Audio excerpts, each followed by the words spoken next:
in GCSE history, it's really important that you're able to remember key people, their jobs, the role that they played in a historical event, and the dreaded key dates. But don't panic. There are lots of techniques that you can use to help you remember this type of information, and in this video we're going to be showing you some of the best ones that my students use. Okay, so in this video we're going to be showing you a range of techniques that you can use to help you remember this type of information, but we're also going to show you different techniques that suit different types of learners. So there will be visual techniques for those of you who learn best by seeing, auditory techniques for those of you who learn best by hearing, and kinesthetic techniques for those of you who learn best by doing. Okay, so let's imagine you're trying to revise for your exam on Nazi Germany. You've got a list of loads of key people that you need to remember, but you also need to know what their role was or their job. What you need to do first of all is get some card and cut it up into pieces the size of playing cards.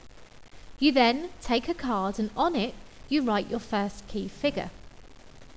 On another piece of card you write their job or their role, and you do this until eventually you have a pile of cards with all of your key individuals on and another pile of cards with their roles.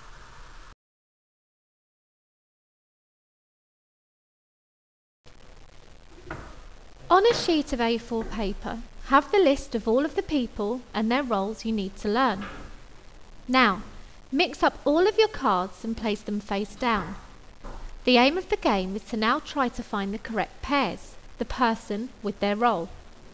Now the first few times you play, make sure you keep the list nearby so that you can check your pairs. However, after you have done it a few times, turn the paper over and see if you can match some of the cards without any help. This technique works just as well with dates too. Rather than having pairs with the individuals and their roles, you have the pairs with events and their dates.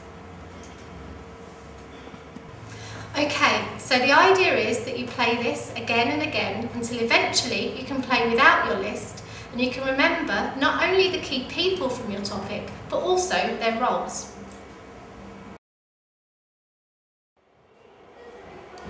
Okay, now let's imagine that you're revising for your exam on the USA 1945 to 1970. You have a list of American presidents that you need to remember in chronological order, but you're struggling. What do you do? Well, first of all, you plan a 2 or 3 minute walk. It could be around your home, your school, or your local area. The trick is that it has to be somewhere that you are really familiar with. Once you've decided on your route, practice it 2 or 3 times until you're really familiar with it. Once you've decided on it, never change it. That's really important. Here's the fun part. Remember the route you memorised? Now imagine your route again, but this time visualise a story of events, which include the presidents in their correct chronological order. This is how it might work. So, I arrived at school one day and went straight to my tutor room. When I got there though, the strangest thing happened. President Roosevelt was standing at my door. I asked him what he was doing there, and he said he was lost. I felt sorry for him, so I decided I was going to take him down to my teacher's office. When we got there, we had to wait a few minutes, because she was having a meeting with Harry Truman.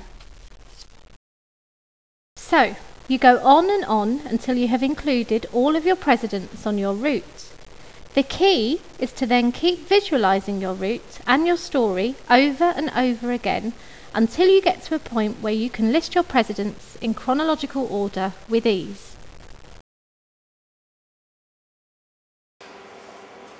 Okay, now finally, if you're an auditory learner, it means that you learn best by hearing. And the good news is that there are lots of techniques that you can use to help you remember names and dates. One of the techniques that I use that works really well with my students is to transfer the information that you need to remember into a song or poem. Now, let's say again that you have to revise key people from America 1945 to 1970. You have a list of approximately 30 people not only to learn but also to be able to explain what their role was. This can seem pretty daunting to most students, but not to Sarah. She has turned her list of individuals into a song. She tried to make it as catchy as possible, and once it was finished, downloaded it onto her MP3 player. She now listens to it as often as possible until she knows it off by heart, and until she is able to recall easily and quickly not only the person, but their role. Joseph Stalin, leader of Russia, Theodore Roosevelt, president of America, they both said that they'll take over each other. Truman doctrine helped those who needed it. Marshall aid gave money to poorer citizens. Eisenhower and the domino effect. HUAC would spy and suspect. McCarthy's demise was his own fault. McCarthyism led America to trouble. Hollywood, 10 Rosenbergs and more accused communists. But is it for sure? Elizabeth Bentley was a Soviet and Olga his advised Roosevelt. NAACP, CORE, SCLC, all campaign for black people's rights in their country. Now, these are just a few techniques that you can use to help you remember people and dates. But remember, the key to storing information in your long-term memory is to Make it fun. Pick a technique that suits your style of learning.